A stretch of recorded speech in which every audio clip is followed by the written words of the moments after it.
Good morning everyone! Sunday nga ngayon, kaya ngayon natin masisimulan ang ating new project sa mushroom.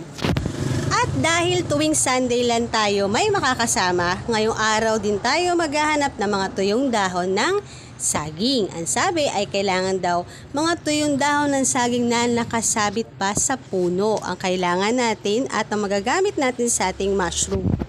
6 AM na nga pala ito ng umaga. Pero siya ay mayroon pang hinahabol na trabaho, may inaayos pa siya sa kanyang computer. Kaya nag-decide muna tayo na lumabas at magpalamig. At habang umiinom nga ako ng mainit na tea dyan, ay napag-isip-isip ko na magbunot muna ako ng damo habang nag-aantay ako sa aking kasama. Nang unti-unti nang mabawasan din ang ating trabaho. Dahil nga sa panay-panay ang ulan,